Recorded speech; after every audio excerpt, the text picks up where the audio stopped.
Hi everyone, and welcome to my channel, and today I'll be reading a Neuvillette listener by me.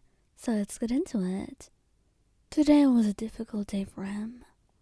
The trial that he had to attend was one that was most heart-wrenching, and he was definitely not in the best mental state after that. So it was no wonder that the rain persisted even after the trial had taken place. He was not doing very well emotionally right now, and all that he needed was just a bit of calm, a bit of time to let these emotions go. It was a little bit stunning to him how humanity still managed to shock him with the tragedy that he witnessed every day in the courtroom. But he supposes, after 500 years, he should stop getting surprised.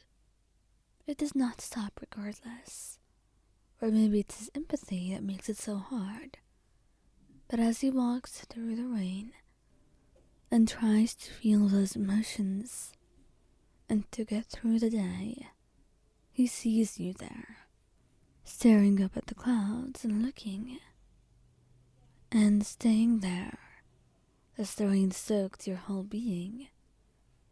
Now, if he was not feeling terrible before, he definitely felt terrible now. Now you're soaking wet because of him, and he felt bad about doing this, although he had no control over it. He had no umbrella on him either, so all he could do as he rushed over to you was take off his coat and put it over you to shield you a little bit. Wyon, my dear, what are you doing out here? Everybody's sitting inside, or at least has an umbrella on them. Oh, Neuvillette, I just wanted to feel you for a moment. Don't you see how strong the rain is? It must mean something. Was it really that bad? He goes quiet. He doesn't know what to do with your concern. That is so selfless. In a moment where you may need to look after yourself a little bit more, then you need to look after him and his tears that came in the shape of rain. Please, I will be fine. Let's just take you inside. I don't want you getting sick. He smiled softly.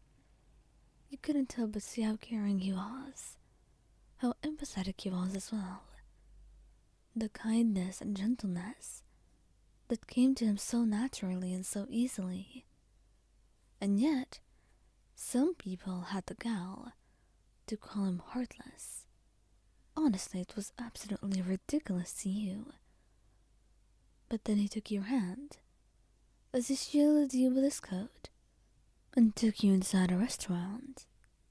The owner was more than happy to provide a more private space for you too, and a towel for both of you to dry yourselves off. And once you were done, Neuvillette cupped your face in his hands and leaned in, pressing the softest of kisses on your forehead. Thank you for being so concerned about me, but I promise, this response is only natural.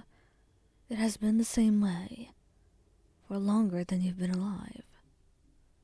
You smiled softly, nodding. I understand, Neuvillette, but I want to share your sadness with you. Isn't that the least that I could do? To share those feelings and that sadness, so you will not be experiencing it alone. It feels too cruel otherwise. He smiles softly at that and shakes his head. It is not.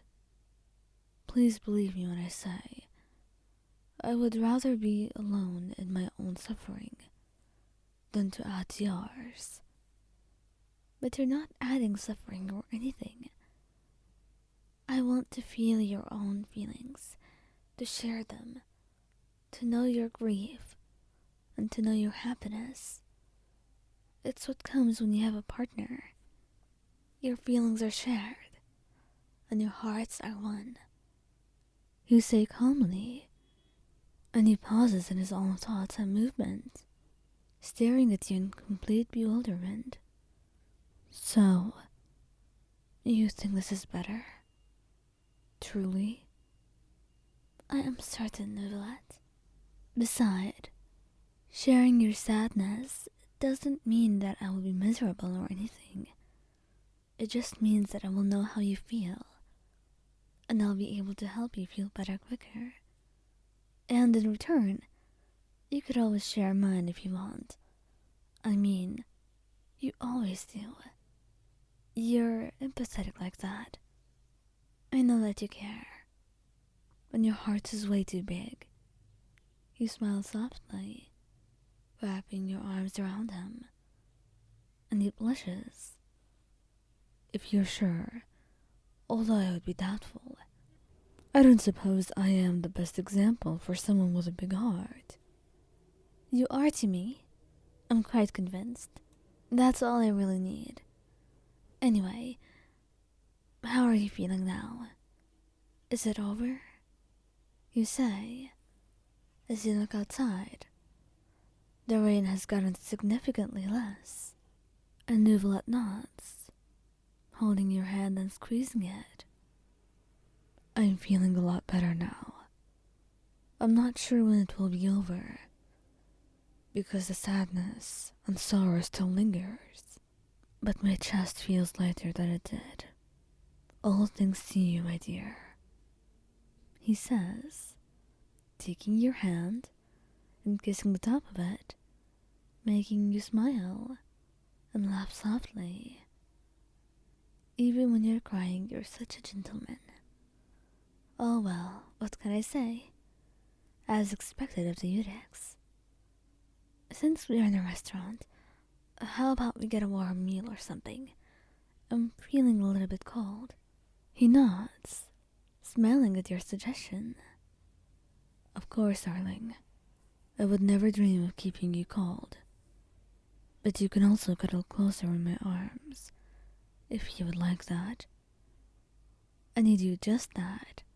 And soon, a warm meal is brought to your table, and the rain has finally come to a close. And you feel a lot better when you look at Neuvillette and see his light smile. As you looked outside the window, the smell of petrichor seeping in, and the glistening city of Fontaine. And somewhere far away, a rainbow looms ever so brightly.